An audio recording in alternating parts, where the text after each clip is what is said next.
welcome to another episode of the CPG Guys podcast. Our hosts, Sri Rajgopalan, Peter V.S. Bond, and Brian Gildenberg explore how brands and retailers engage consumers in an increasingly digitally driven world. And now, here are the CPG Guys. Hello and welcome to this episode of the CPG Guys podcast, where we explore the omnichannel digital journey of brands and retail. Of course, your co-host Sri, and I'm joined today by none other than my friend and co-host, Mr. Peter Bond, the data and loyalty guru and the retail knowledge captain himself. I've decided to name him that, and also partnership acceleration lead at Flywheel Digital. Peter, we record on Friday afternoons. I'm sure, like me, you're looking forward to the weekend. Neither the Yanks or Dodgers are killing it at this stage. Yeah, you and I have not had a lot of barbs going back and forth as both of our teams have been fair to Midland in terms of their performance. Yeah, we may have to just put it on the back burner until the Midsummer Classic and things start to heat up in the back half of the season. But it's always good to spend time with you, Sri. Yeah, we're now into May. Looking forward to the summer, seeing you a couple times as we record this. I'm heading off to Shop Talk Europe in Barcelona, and then we've got a bunch of other events before the summer kicks in and the event season kind of grinds to a halt before grocery shop this fall. Everything good with you? Yeah, 25 games in, we may have an Aaron Judge scare, but I don't want to get into that today. So thank you for that, Peter. Before we get to our guests, let me remind our audience to visit cpgguys.com on a browser, where you can find links to our podcast on all the major platforms. And if you're not already doing so, please do follow us on LinkedIn, where we publish new comments each and every day of the week, 7 days a week, even on the weekends. Subscribe to the other podcasts in our collective, including the FMCG Guys, CPG Scoop, newest edition, the CPG Guys Fast Forward, starting our very own partner of the CPG Guys, Mr. Brian Gildenberg himself. We're proud sponsors of Next Up, formerly known as the Network of Executive Women, whose mission is to advance all women in business and to promote gender equality in the workplace. If you're a female founder or do not have a sponsorship through your organization, let us know by dropping us an email at contact@cpgguys.com. Again, email to contact@cpgguys.com, and Peter and I and Brian are happy to sponsor your membership to this elite organization. Also excited to share that Next Up's new CEO, Lisa Baird, will be on our show shortly to share a vision to take the organization to the next level. Can't wait for that one. The digital liner notes of this episode, of course, will contain hyperlinks to our website, the other collective podcast sites that are referred to, our LinkedIn page, and our landing page on Next Up's site. So, Peter, let's do it. You ready? What's the magic word? Let's go, CPG Guys. Thank you, sir. The pandemic, of course, sparked a renaissance in craft cocktail consumption across the world as people lived at home for months and sought for ways to enjoy their time with beverages. Every great cocktail includes mixers to complete the recipe. Q Mixers makes arguably the world's best carbonated mixers that are proudly served by discerning bars, restaurants across America, as well as sold in grocery and liquor stores nationwide for home consumption. And of course, you can find them in my refrigerator as well. Before we get to our guest, though, I want to take a moment and share how this episode came to be. I met John Mount, who's a friend of Peter's, over 3 years ago when we started the CPG Guys. He was the first guest of any brand of scale and size from Coca-Cola to come on the CPG Guys. And that changed our audience profile and size overnight once we put that episode out. John, thanks to you. We ran into each other again at a retail vendor summit a few months ago, and we said, let's do it again. Here we are. But knowing John, he was gracious. He said, I'd like to have Bob, my CEO, on, and that might be the right guest for you. And that's how this episode came to be. So, of course, our guest today is a deep background in beverages. From InBev, Coca-Cola, Invo Coconut Water, Bacardi, Mondelez, that of course is a snacking brand, and at least list of brands for sure. But we can't wait to get this conversation started, which is sure to make for a fun Friday afternoon. Join us in welcoming the CEO of Q Mixers, Bob Arnold. Bob, welcome to the CPG Guys. How you doing? Thank you, guys. Sri, Peter, great catching up. Looking forward to this. By the way, just so we're all clear, two things. One, John Mount. We all love him. Number two is it doesn't surprise me that somehow he miraculously got, once again, John Mount product placement in this podcast already. He's a brand in and of himself, and it's a top-notch brand. We love John Mount. Speaking of brands, of course, Bob, we'll also welcome mixers. Even though Peter and I might not go to the alcohol portion of the mixers, we'll welcome mixers in our house. You always feel free to send them over. So great to have you join us today. And before we get to the questions we prepared for our conversation, would you just take a brief minute over here and share with our audience a brief overview of who Q Mixers is? Sure. And thank you. So first of all, Q Mixers is Brooklyn born. We are a premium carbonated and non-carbonated cocktail mixer company. We've been around in our infancy from the very first bar in 2006, which our founder, Jordan Silver, delivered the first cases at 2:30 in the morning to one of the most influential cocktail lounges in the country at the time, a place called Milk and Honey, to then all of a sudden national distribution almost a year later in Whole Foods, to now being distributed in 50 states across the board. The beauty of our liquids, and I'm really excited to talk about them, is that one, high fructose corn syrup is a 4-letter word for us. We will never use that. Number two is our stuff will never touch a plastic bottle. And everything that we have built has been carefully crafted and curated to mix. So excited for that.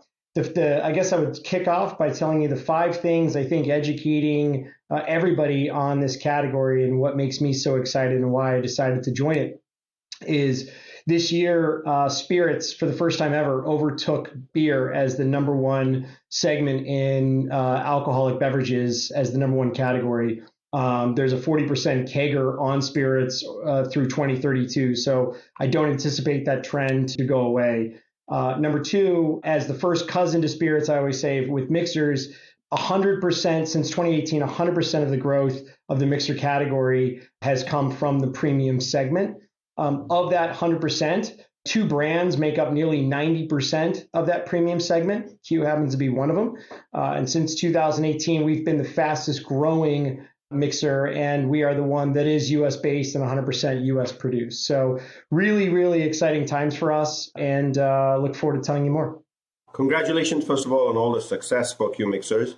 And we'll, of course, include links to your LinkedIn profile, Q Mixers LinkedIn page, and your corporate site in the digital liner notes of this podcast, so that the 90% plus of people listening to this episode on their mobile devices can easily learn more as they listen.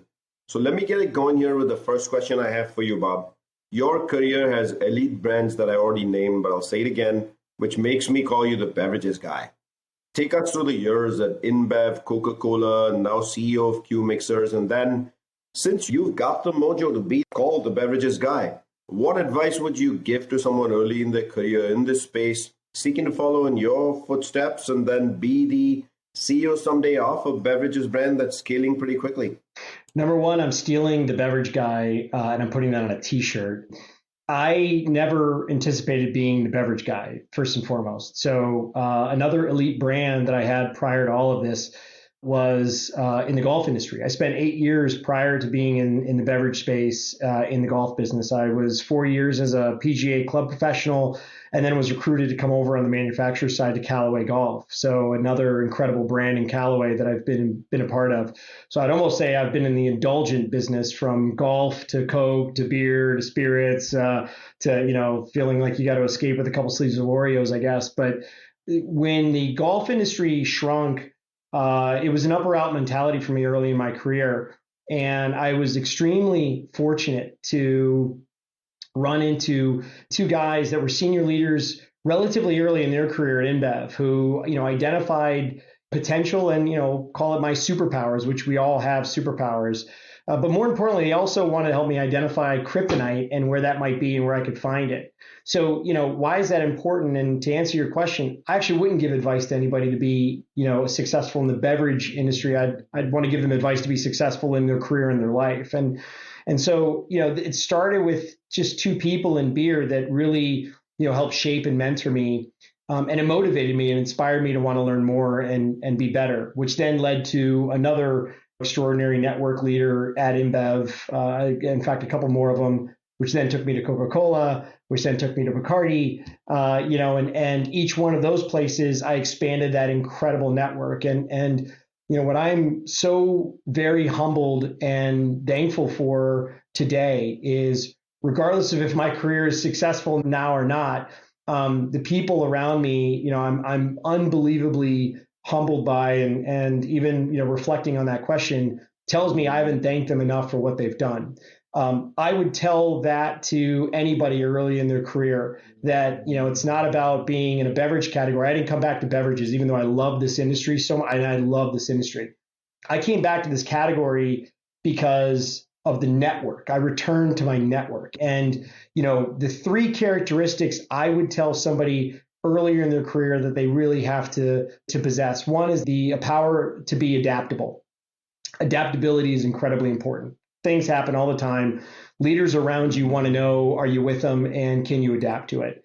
The second piece of that is resilience. Very rarely do you ever see a career path just go in a straight line upward. There's a lot of peaks and troughs in that. And you've got to be prepared for that. You've got to have the threshold to stomach that, which then leads to, I think, the third characteristic, which is all about determination. Like, you've got to be determined and understand what a long-term success plan looks like for you until you make the change to change that long-term success plan. So you do those three things really, really well, you're going to get on a dance floor.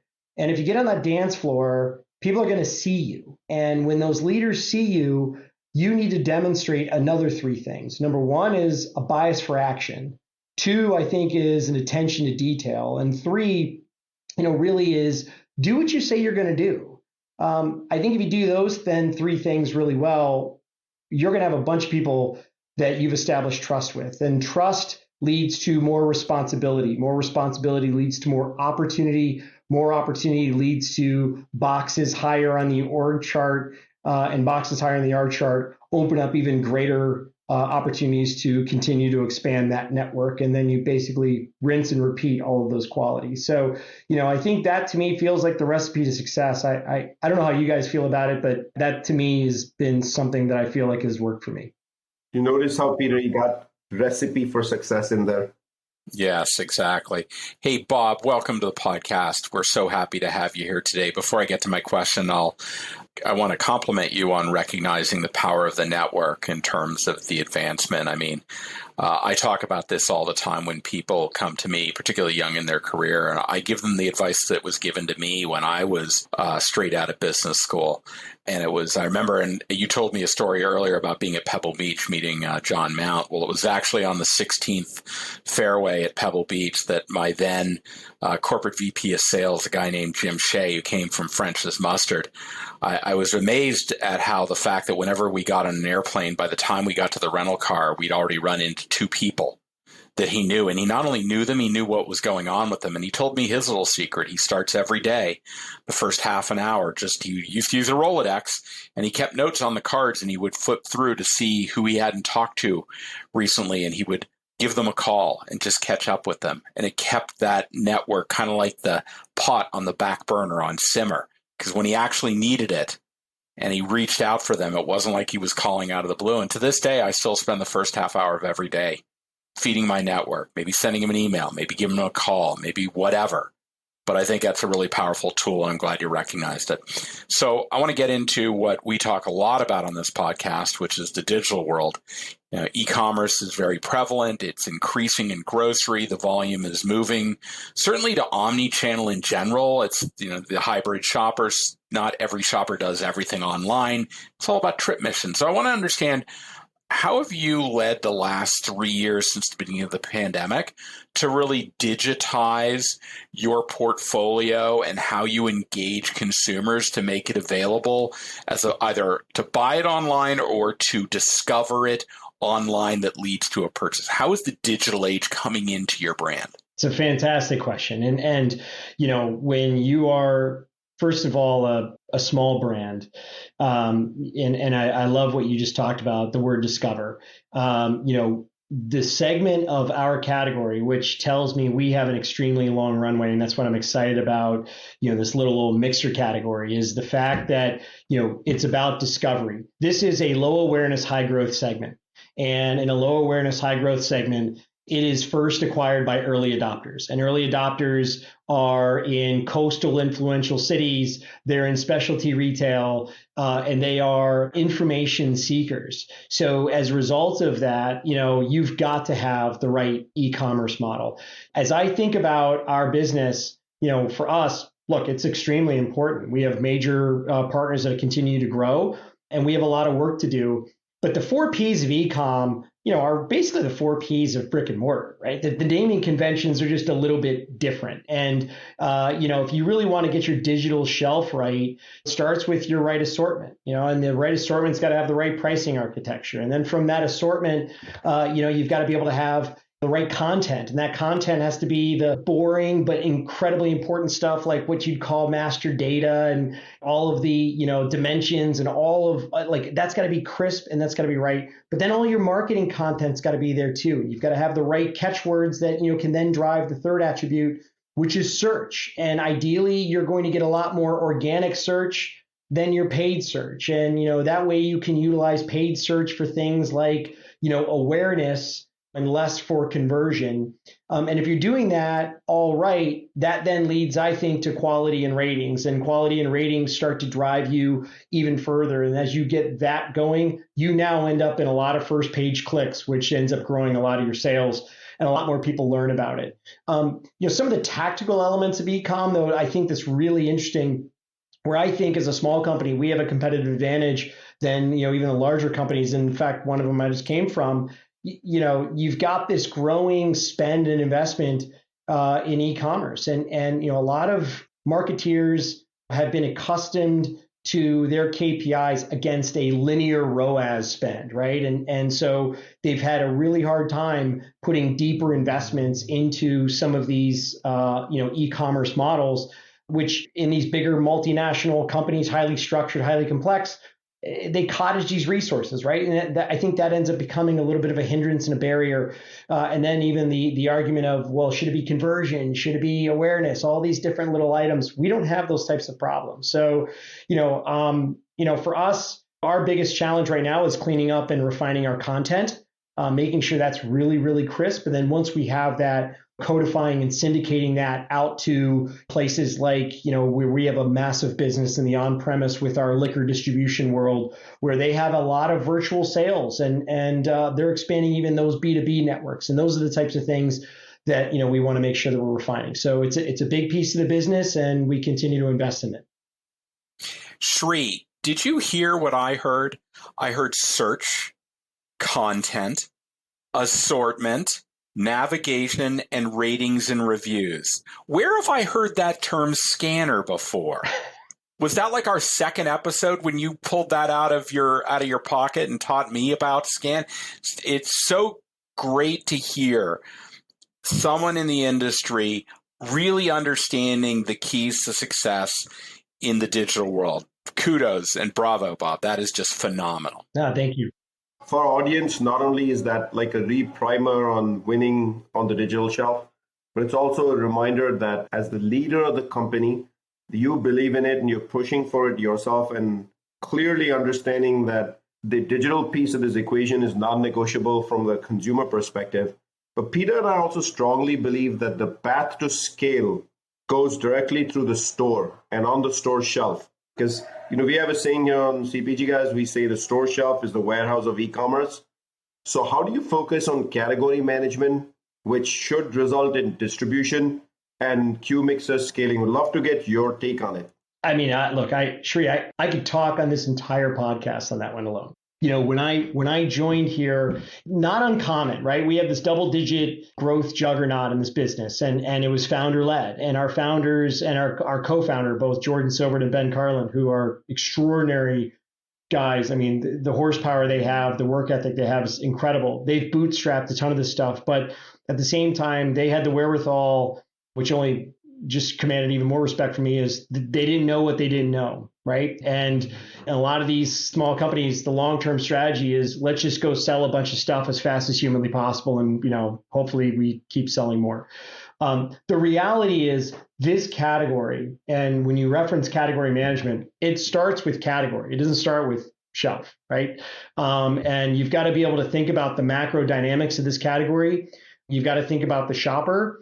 And then you've got to think about the fundamentals today that you're trying to persuade and influence that aren't there. And when you just take a step back and look at this pragmatically, I can't even say that we're lead guitarists of the carbonated soft drink aisle. We're the roadie to the carbonated soft drink aisle, right? And so where they have an 80-foot gondola, we're the 8 feet, ideally we high five when we get 8 feet. We're the 6 feet to that piece. And so when you walk into it and what you see is, and this is what excited me, to me, you see a category bomb that went off. I mean, it was, there's just a bunch of stuff on there and it creates so much dissatisfaction. And so our whole story and message was, well, what's the category doing? Well, I kicked off with you and told you what the category is doing. Like, people are demanding better, like they want better. And they're realizing things like mixers, not all mixers are the same, right? And they're starting to actually understand those types of aspects. And so when you then look at the premium segment of our category, as an example, you actually start to realize there's even very discernible users that have exclusivity with the use of glass. They think it's a different drinking experience. They think it's a different drinking experience in can. They have different occasions that they're going after, whether it's, holiday parties, whether they're going to tailgates. They might be getting after with a couple people. So instead they want a big bottle that they're going to go through in one, serving at things. So the point of this was, our approach, and now what we're trying to really shape, is saying, look, you have two major premium brands that you are underspacing and underutilizing, and you're driving less retail sales for yourself. That's number one. Number two is you're bringing in more brands into a small set that really don't have high repeat rates. They don't have high advocacy rates. They have even lower awareness rates. And you're only fragmenting a piece that you actually need to pick a lane with, because these two major brands, also not akin to spirits, we are demonstrating really high badge value and exclusivity. Like our exclusivity and advocacy and repeat rates are like mega brands. I mean, if you look at Kantar research, it's pretty extraordinary. But then meanwhile, you move over to this mainstream space that's historically commanded so much, right? And it's a bunch of plastic bottles, it's high fructose corn syrup, it's just a lower experience in drinking. And actually, if you look at whether it's 8451 data, if you look at EYC, if you look at, again, Kantar, there's high switchability, meaning, hey, if one isn't there, shoppers will easily go to the other one. It's not a problem. That doesn't happen in the premium space. So the first piece is you've got to set based on where the consumer wants to go and where the growth wants to go. That's number one. Number two is fewer brands, more pack types to meet the occasions. And then from there, we have to be able to demonstrate, based on those shopping occasions, what do the 4 Ps look like by pack type, and how should we be thinking about even the pricing and the promo strategy? And while we're a small company, like the benefit of having been with some really incredible world-class companies is, I've seen this sort of stew for success of category that we're able to bring back. And it's funny, we have that conversation, and in about 10 minutes, I look at the buyers and their eyes are like wide open going, I'm getting this from a mixer guy. And I can't believe that I'm hearing this. And honestly, right now, what we're seeing in real time are major retailers really, and I applaud them for what they're doing now. They're taking the courage of going out and they're doing that. We just watched Target do that. I mean, I applaud them for what they're doing. Kroger is going down that path. I mean, Albertsons is going down that path. I mean, you have so many that are starting to move down that path. And what's happening as a result of that, again, not unlike, even though it's a much, much, much larger scale, the barrier to entry that Coke and Pepsi created in the carbonated soft drink business is so extraordinary. It's impossible to really see people cut into that traditional space. The same thing is starting to happen already in the premium mixer category, because you just don't have enough space. And so you've got to pick a lane with two players who already make up 90% of the business. So the business that we're doing right now, the things that we're planning for the balance of the 23 and really going into 24, I would say is a lot more about category management, revenue growth management, and less about how many more widgets are we trying to get on the shelf.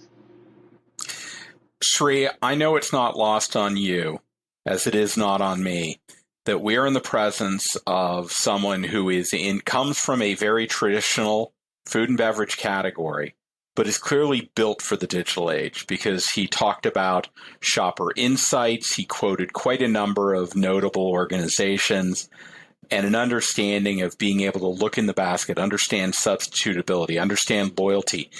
That is where retailers are looking for suppliers to go. They get it from their category managers, but to have a decision maker across the table with a fundamental understanding, that's really indicative of this industry is shifting. So thank you for that. Let me shift now to your product portfolio, because you talked a little bit about assort. Now, I can tell you back in the days before I gave up drinking, my drink of choice was a Moscow Mule, and I was willing to negotiate on the vodka brand that was there. I wouldn't negotiate on the copper mug. I had to have a fresh slice of lime in it, and I didn't consider it a Moscow Mule finished if I didn't have Q Mixer's hibiscus ginger beer. I love it. In that Moscow Mule. I mean, that was if I didn't have it, I didn't have a Moscow Mule. I didn't use something else. You and me both, Peter. Literally, Q Mixers hibiscus, like you said. Thank you, Sri. So, hey, Peter, real quick, I just want to make sure that we're very, very clear. That was completely uncued for hibiscus ginger beer, but I am so very happy that you just said that. You just made my day. If I didn't have it in the house, I wasn't going to have a Moscow Mule. Period. That was just the way it was going to be. I drink it plain now with ice, Peter, so it's still very much in the house. It's phenomenal. All right, so let's have you, Bob, take us through your portfolio and talk about, because obviously you're a mixer business, cocktail recipes to inspire your shoppers. How does this all come together to inspire people to purchase product at retail? Sure. So our liquids are incredible. Like, I absolutely am so very passionate about them. And I always start with what people think is the most benign thing to talk about, and that's club soda.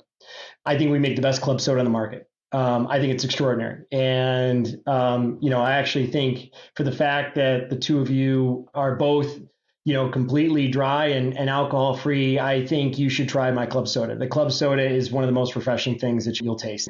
So this is one of those things where Jordan Sobert, our founder, Jordan is this, deeply passionate, highly intelligent, spirited guy. And I love just pushing buttons just for the spirit of debate with him, especially around club soda, because he'll go, well, he goes, I made a great club soda, but it's club soda. I'm like, no, it's not. So, you think about some of the most viral cocktails that are out there right now, ranch water. So ranch water is hugely viral, which is nothing more than really, it's a tequila and soda with, a couple of limes. But the romantic story is it's about, Texas ranch hands that utilize exclusively Topo Chico. And I'll throw them a shameless plug here that they put in with tequila. And people say, well, you have to use Topo Chico because, of the carbonation and the minerality of Topo Chico. And by the way, it's a good product. But in the useless bar knowledge of the segment here, the did you know that our club soda has the highest carbonation anywhere. And, when it's club soda production day, our production team thinks it's a complete and total pain in the butt, because this has to be the coldest fill to meet our spec to get to our carbonation levels. Like, bubbles matter in a cocktail. Like, it matters. So the effervescence matters. So that's number one. Number two, in a club soda, you typically have just some form of sodium agent. It's a sodium chloride or something. It's usually some sort of commercial grade type thing. We use a Himalayan salt. So that Himalayan salt actually, it gives it the salt agent for the seasoning that you need, but it's not so salty that it's unpalatable. In fact, it's actually quite refreshing on the palate. But there's just a very small hint of minerality to it, where I think if I drink some of these other mineral waters, I actually find them almost a little bit off-putting after a while. I think they're almost too minerally. So I would actually put our club soda against anything that's out there. And I always equate that one to the simple education that, Sri, if you were having a cookout and you're having friends over and you're deciding to go and, let's say you're going to bring lamb outside to the grill. Like, are you putting a pot of boiling water and opening up a pack and dropping lamb right in a pot of boiling water? Like, because if you are, I'm not coming. But I don't think you would do that. Like, the first thing you would do is you would season your meat, right? And you would season that with a heavy dose of salt and pepper. A cocktail needs that. That's why you have a sodium in a club soda. That's why you don't use a sparkling water, because the cocktail will taste too thin. Right. So I think people need to know that. The second piece you need, as I mentioned, bubbles. Bubbles brings a cocktail to life. That is the effervescence that's in your mouth. Those bubbles actually in your mouth bring the spirit to life. They actually accentuate the garnish. So, again, why would you not use, let's say, a plain sparkling water or a lower, carbonated item is because it will taste thin and flat, and it's not a great drinking experience, right? So that's the club soda. If I were to tell you about our tonic, like that was the impetus of how our company started. Jordan was a big gin and tonic drinker, and he was out in the backyard one evening with buddies, and he was actually trying to figure something out after grad school on what to do, believe it or not. And as he got into, a couple of gin and tonics, he started to kind of get this nasty coating on the back of his teeth and his mouth. And he's like, oh my God. And it was like total palate fatigue. And then he looked at, this plastic bottle of tonic, and he realized, oh my God, like all the ingredient line that was in here was, it's lab rat stuff. I mean, and so as a result of that, it was not a favorable experience for him. And he decided that he wanted to go out and understand the tonic water business and create a tonic. And he purposely created a tonic that first and foremost was less sweet. And it wasn't less sweet because, it's a health and wellness benefit. It was less sweet because he wanted the spirit to be complemented. And if you think about an original gin and tonic as an example, tonic water started in India to fight scurvy. And, they started to actually put water and sugar in with tonic or with quinine because it was so bitter, they wanted to make it palatable. Well, then it started to lend in like what we all do. We throw, alcohol and stuff. And so then gin went in there, and turns out that the juniper of a gin was complementing the sugar and the quinine, and now you had a gin and tonic, right? In this day and age, gins, they're not all heavy juniper forward. You have a lot of gins now like a Hendrick's that's cucumber and botanical forward. Well, in a sweet tonic or an artificially sweetened tonic even, you can't taste that. Like you cannot taste that. With our tonic, you actually, even without having a hugely discernible palate, you tasted the difference between a sweeter tonic with say a Hendrick's or a Ford's, and then you tasted ours, you would actually see and taste the botanicals. It's almost a religious experience when you're doing it. It's extraordinary. And so Jordan had success with that. From there, he was actually talking to this extremely influential bar owner. His name was Sasha Petrosky, who's now since passed away, but he is extremely influential. And he was our first customer. Sasha said, this stuff's putting my stuff to shame. Let's work on a ginger beer. And as they started working on a ginger beer, they actually said, well, what do we need a ginger beer to do? And they said, well, the difference between a ginger beer and a ginger ale is this thing should like punch you in the face. And so, we add cayenne tar. So you actually get a little bit of a back end heat with our ginger beer. We felt like, you needed things like cardamom and, so we've added other nuances and spices to this, and coriander and orange peel. And so even for us, when you think about our mixers, and what we get so passionate about is the flavor profile is important, but also the experience and the mouthfeel is extraordinarily important for us. And so, the number one thing when people drink our ginger beer and they drink it with a cocktail and they drink it versus something else, you will actually notice a balance. Like the balance, it won't finish harsh, it won't start harsh, and it's a very balanced drink. And so everything that we've done really has taken on that kind of nuance. And then we have a grapefruit soda. Our grapefruit soda, while we're still distributing that, and it's probably our least of our carbonated core, it's the least distributed today, it steals the show with every single human being we put it in their hands. And, whether it's taking people on golf trips and, I'll put grapefruit out there and like, what is this? And before you know it, you're going, well, one, where did all the grapefruit go? And by the way, where did all the tequila go? And you then realize how incredible that is. We then made a decision to move over, and launch a non-carb business. And I'm extraordinarily proud of the Bloody Mary. I think we have the best Bloody Mary on the market.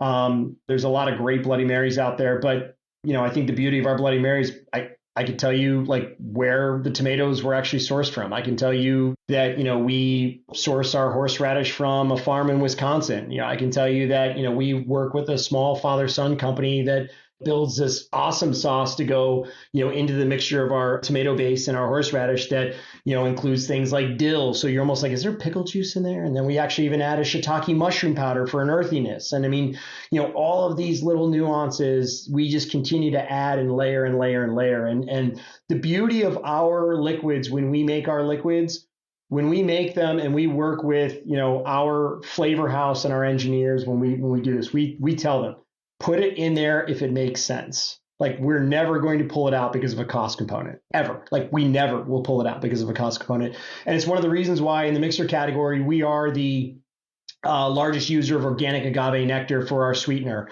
Again, organic agave it has nothing to do with, anything that we're looking at glycemic indices. We're just looking at it because we say it makes a better drink. I think that's been the piece for us that we've really wanted to focus on. It's made amazing cocktails. And I think what's exciting for us today is, the cocktail culture started in, 2006, 2007. And it was walking into, intimidating speakeasies with a lot of guys with handlebar mustaches and bearded, vested and skinny jeans. And, they had all sorts of different ingredients that they were putting together that was incredibly beautiful drink, but you're never going to be able to make that at home successfully, consistently. And for us, we're all about quality cocktails mixed quickly. And, our beauty is moving into, creating a drink where, you mentioned it. If you want a nice floral mule, grab hibiscus. If you want to taste the beach, go grab our tropical ginger beer. It's extraordinary. And the breath that you can actually use that ginger beer on is whether you want a Kentucky mule with bourbon, whether you want a mule with vodka, whether you want a Mexican mule with tequila. You have the ability to have that breath. And that's what we are super, super proud of. That is awesome. Let me remind our audience that we're speaking with Bob Arnold, the CEO of Q Mixers. So I've been waiting while you talked about the portfolio with much detail to ask you about the highball, which I looked at your website. So can you tell our audience what the highball is? And then there's a section that says tricks and tips. Would you share what that section is with our audience? And maybe you can share a new trick and tip over here as well today. And how does that section actually help you move product and make consumers want to come back to it? So a highball is a drink that it's basically it's a mixed drink that is effectively one mixer and one spirit, right? So think about gin and tonic, 7 and 7, a mule. It's typically spirit, mixer, garnish. So that is a highball. Also known, depending on who you're talking to, most people don't usually call it highballs, but you will hear cocktail, mixed drink. I mean, that's what a highball is. For us, our entire thing, whether it's the tips and tricks, in the past, a highball or a mixed drink, a simple mixed drink, was all about, when you go to a restaurant, it was almost all about how strong they made the drink, right? And it was almost like the bartender was rewarded for making you a ridiculously strong drink that, blew your palate and knocked you on your back. And, that is not us. And so our ability now in this stage is really understanding that the one thing that I think the cocktail culture has definitely demonstrated, ratios are important. Right. It's all about satiability and experience. I mean, very rarely are you going to sit down, at the end of the day with your spouse, loved one, or a really good friend and hang out and say, hey, do you want to take down 2 sleeves of Oreos and decompress? Like, you're not going to do that.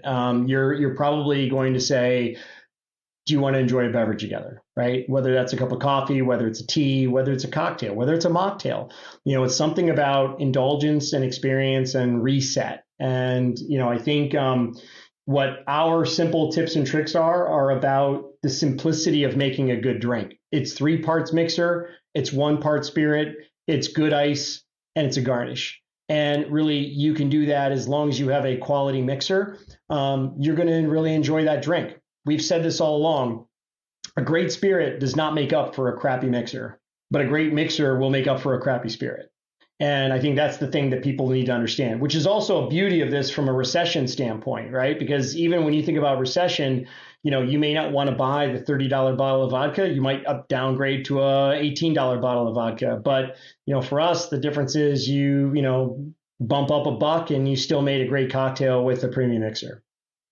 Bob, let's talk a little bit about innovation. Obviously, for brands, it's the lifeblood of growth. Over the last 3 years, we haven't seen a lot in the CPG industry due to supply chain constraints. A lot of brands were just focused on getting enough of the materials to actually keep up with the demand that was coming from retail. Some brands allocated, other brands just focused their assortment. I think I know the answer to my question, but what's your take on the importance of innovation? It seems like that's really helping Q Mixers. And how are you guys focusing on, you've obviously now launched non-carbonated beverages. Is there still a pipeline that you're thinking about? What's the next Q Mixer segment that you're going to go into? What's going on here? Yeah, for sure. And the head spins a little bit sometimes with it. I think the thing that grounds us is even the part that we were talking about earlier on category management. Here you have an even more finite amount of space to work with, right? So unlike, again, on a carbonated soft drink aisle where you have tens and tens of feet of run in the gondola, you're able to go and do a pull and plug to be able to, drive in some sort of new variant, new pack type. You've got to be much more mindful in this space to be able to do that. And, as a small company, you do get into some of the less than exciting things about preservation of cash to make sure you're not holding a ton of inventory of tertiary SKUs, because that's stuff that now I can't spend to go market, whether it's, out in the e-com space we talked about, or whether it's at shelf or, even through other mediums. And, so we do have an innovation table. The good news for us with our supply chain, and this is what I'm super proud of, we don't talk enough about it. Even when people were supply constrained, we were, even with our largest retailers, maintaining fill rates in the high 90s, like 96 plus, which, now, I think is really converting to customer partner currency today, because they know that we're a tried and true partner despite our size. But we have an innovation table. I think that the tension right now is when and how do we launch more when, we're still in so much, I think, core distribution and even like our core flavors. So, Bob, I've always believed no brand can successfully build its equity without the human capital, which is talent actually contributing and building the equity and feeling like it's their own brand. So clearly, brands cannot be successful without brand stewards, is what I call them. In your eyes, what makes somebody a good brand steward, a marketer, what's in their DNA? And then, gone are the days where marketers can just build equity and depend on the salespeople to sell. Like, what makes somebody a brand steward that connects with retail? Man, I just had this conversation right before we started here. And I was actually explaining, and I always explain to my marketing team that they are the defenders of the brand. And I think even more so in a company like us, when we take over from our founders who, have absolutely poured their lives into these brands to create these disruptors that have moved from proof of concept to now something of substance. We have to be able to demonstrate that we love and care and foster the care for this brand just as much as they ever did when they first started.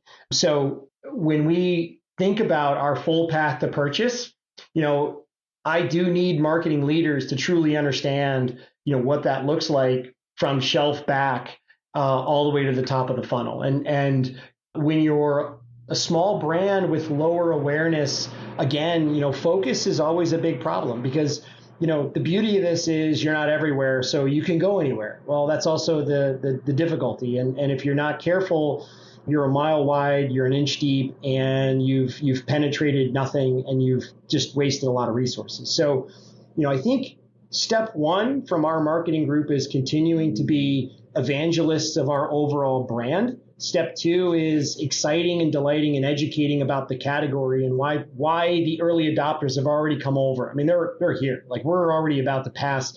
Next year, we won't be considered premium. We'll be mainstream. Mainstream will be value. Like, that's how we've passed them. And then the third part of that is really then getting into, I think, the experiential component of where they have the opportunity to get liquid to lips and trial and sample the brand. And, so I do ask my brand team to be out there shoulder to shoulder with our sales teams to see what that looks like, to be in the market, to see what it looks like on shelf, to see how people are shopping it, to actually be with our liquor distributors when we're getting ready to do the summer like blitzes in the marketplace so they can actually hear what restaurant and bar owners are doing, what independent liquor store operators are looking for. I think those are the types of things that give them that pragmatic knowledge, which then help them still connect it back to the ethos and personality of the brand. All right. So, Bob, we're up to our last question here, and it's always the Wayne Gretzky question because I'm the Canadian, and that's how I'm going to have it. Let's talk about where the puck is going. We've talked a little bit about your product innovation pipeline, but what's next for Q Mixers? Is the growth just going to come from product innovation? Is it about distribution? What do you see, and how does that contribute? Because I heard you in your last answer talk about not just being a brand evangelist, but being a category educator. How is Q Mixers moving the category for the future? Yeah.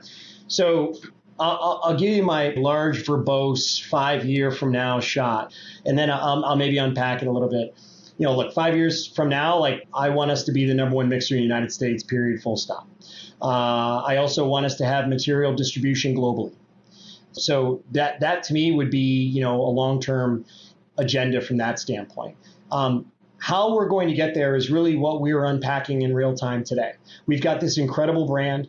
People love it. I can't begin to tell you how many. I'll get texts beginning tonight, just random texts of people at a bar who discovered Q, who want to send me a photograph of Q sitting on the bar. Hey, check it out. I've got Q. I mean, it happens all the time. It's unbelievable that there's just this viral following. And so, I think our pressure now is ensuring that we are creating as much excitement for our consumers in enough different places where they can experience our brand in ways that they've never done it before. We are the bartender's ketchup. We make everything taste better. And I think the minute we can make that ubiquitous for our brand, it's Katie bar the door. I think this then really gets us into differing categories that connect. This puts us into a number of different places. But I think hitting on those fundamentals and making sure that we're in some places that people can truly engage us, experience us, and enjoy us, that sets us over the top. What we didn't tell you is those text messages that you get now. Once you're on the CPG Guys, it'll be LinkedIn messages galore coming. People are going to want to know who Q Mixers are, so be it. And you're going to get unwanted recipe recommendations as well. So I love it. That's coming your way. That's great. We'll post them. There we go. Let me remind our audience that you can find all our content on cpgguys.com on a web browser. And if you think you or your company has some thought leadership to contribute to our community, please drop us an email at contact@cpgguys.com. Again, drop us an email at contact@cpgguys.com, and maybe you could join us on the podcast like Bob did. Don't forget to drop us a rating. It's important to us because that's how we know how we're doing at cpgguys.com or the navigation bar at the top. Thank you for the 21K plus followers on LinkedIn. You made this show happen, and Peter, me, and Brian are eternally grateful for that. Bob, thank you for making time to join us today and then an intricate level of detail explaining how things are going for Q Mixers and setting up some good expectations for everybody after listening to this podcast on how to actually make better cocktails in general. Thank you. Sri, Peter, thank you so much for the time. This was awesome. Mr. Bond, it's that time of the episode where I look forward to you summarizing. This was going to be a fun one because you've got a lot of content that Bob shared with us on how to be successful as a beverage company, but you also have a ton of stuff on beverages. So I'm looking forward to both from you. So go for it. So Sri, it may look like I'm in my podcasting studio in New Haven, Connecticut, but mentally I'm in Manhattan. I'm at 54th and 5th at the University Club. I'm on the 4th floor in the library with all the volumes of books and the wood paneling. And I feel like I've just had a conversation with a true Renaissance man, someone who understands the industry that you and I come from. I am so giddy about today's conversation. Bob opened it up talking that his advice to people is not about how to get to be a senior person in the beverage industry. It's how to be a great leader, right? And bringing those skills and making sure to take the time to listen to people, to learn. All of that is very important. Also, he gave us a masterclass in digital commerce around what you and I have come to know as scanners, about search, content, assortment, price pack architecture, navigation, ratings, and reviews, driving the excellence, and being able to treat category management on the digital shelf as importantly as you do on the physical shelf. The fact that when we talk about the portfolio of products that they've developed, they developed them because they wanted them not to be the star per se, but to really let the alcohol be the star and let them complement and bring out the true distinct flavors that each alcohol, so that you can tell the difference. I can tell you, by the way, Bob, one of my college roommate, my cousin's college roommate, when he went to Dartmouth, is a guy named Joe Santos, who's the founder of Brooklyn Gin, and they have the Brooklyn connection as well. And so I couldn't imagine having a gin and tonic without their gin and, of course, your tonic. But in any event, you described what the power of recipes are in inspiring people, the fact that spirits have exceeded beer in terms of volume size in the retail industry last year. That is quite amazing. That you've built a pretty robust pipeline of innovation around moving into non-alcoholic mixers, non-carbonated mixers, I should say. That is really impressive. But the fact of the matter is you need really talented people that I heard you say very clearly. They should be brand evangelists, but they should also be educating about the category because that's ultimately going to drive category growth. And they need to be in market. They need to have their ear to the ground of what's really going on, where most of the volume is occurring. And that's ultimately going to fuel the innovation and the growth. And you want to be the biggest mixers brand in the world, and you have global aspirations. Good on you. I know you're going to be able to do it. Sri, that's what I took away from. There's so much more I could opine about, but wow, what, as you would say, a power pack conversation, right, Sri?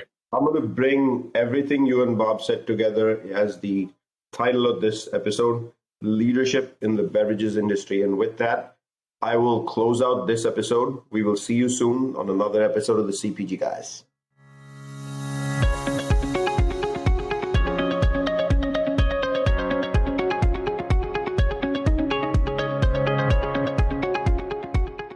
The content in this podcast episode is provided for general informational purposes only.